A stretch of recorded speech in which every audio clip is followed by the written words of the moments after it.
Okay, so about every hour, we see numbers changing here, but here's the makeup right now for U.S. control of the House. Now, remember, Republicans had it going into this election season.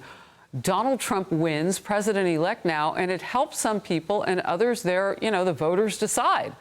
But right now, Republicans are still in the lead. They flipped 6 seats. Democrats have flipped 4. And 2 Republican challengers in Pennsylvania defeated Democrat incumbents. So far, the GOP, again, 6 seats they flipped for a net gain of 2. Democrats, again, flipped 4. So they each had to do the same job. Republicans are running faster because of the counts, and they're running ahead. We're still waiting, though, for 25 House races to be called. So we can't look at this and say, yeah, this is going to happen for Republicans, or, yeah, this is going to be overtaken by Democrats. We don't know. The voters know. Several there with Republican incumbents are still too close to call. So you're looking at the races that are pending right now. Watch this. There's a path for Democrats to be in a very thin majority. And if we're not in a thin majority, it's going to be a very thin majority for Republicans.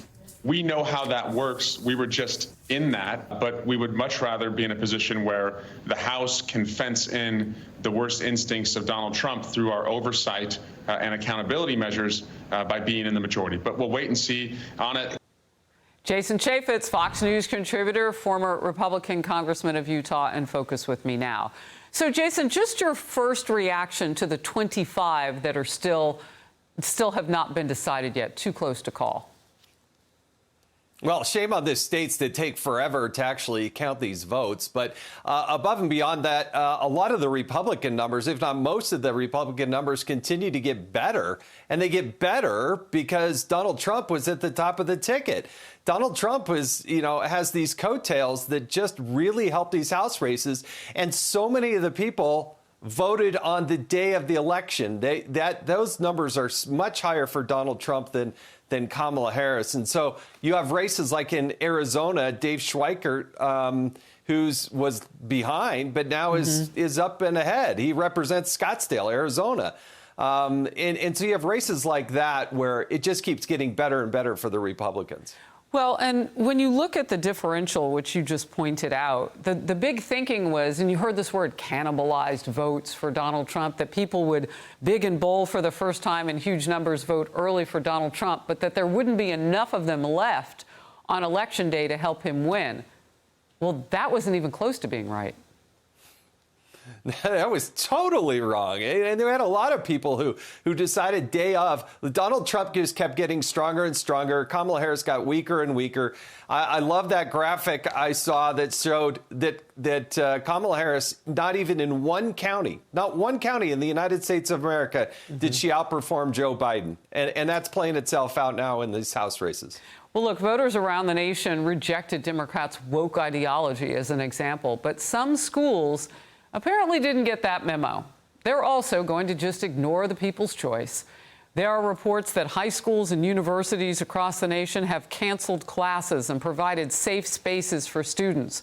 The goal is to help them, and this is a quote, recover from the presidential election.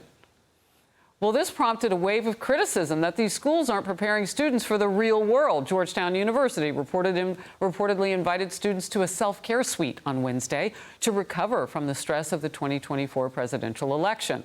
Some Harvard professors canceled classes because some students were sad over the election's outcome. Some also encouraged students to process in the aftermath of the election, adjusting course requirements so they could do so. Look, Jason, this is why a lot of their bills are down at some of the most elite colleges. Their balance sheets are about to be out of whack because parents are thinking, well, look, my kid doesn't think like that. My kid's not, as liberal as these schools. Why would I spend all of my cash putting them there? People are making decisions on this kind of behavior that these schools are displaying today. It's so embarrassing. Campus Reform did some good research there. There's a FoxNews.com story about this. I mean, they were bringing in therapy goats. They were offering these kids so they could assemble Legos to distract them from the grieving that they were having to go through. Grow up. You're an adult. Donald Trump, your life is going to be better under Donald Trump. It's not going to be worse. And if you're crying and grieving and you just can't handle it, take a deep breath. The United States of America is the greatest country on the face of the planet, and the overwhelming majority of people voted for Donald Trump. Maybe you're on the wrong side of the issue, and maybe you should show some optimism that, hey, this country is going to figure things out. We were on the wrong track, and now we're going to get back on the right track. So it should be a glorious day, not one where you have to get a therapy goat and put together some Legos, for goodness sake. Goats are cute, though. I'll just put that right in there.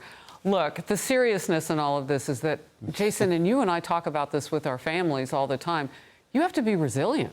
And we're seeing it modeled for kids on these college university campuses and high schools, where resilience is not the roll call of the day, that the rally cry is be weak and let us make you weaker by sowing the seeds of weakness that are already in you. Your last word. You have a generation where everybody got a trophy. And you know what? The kids didn't learn how to win and to lose. And when you have that kind of attitude and that coddling bringing up, suddenly you go to college and you can't cope. So come on, parents, time to get a grip, grow up, teach these people to be adults, and deal with adversity, if that's what they think adversity is. Ooh, a lot of wisdom from you on this fine Friday after the election, Jason Chaffetz. Always good to see you. Thank you. Hey everyone, I'm Emily Campagno. Catch me and my co-hosts Harris Faulkner and Kaylee McEnany on Outnumbered every weekday at 12 p.m. Eastern, or set your DVR. Also, don't forget to subscribe to the Fox News YouTube page for daily highlights.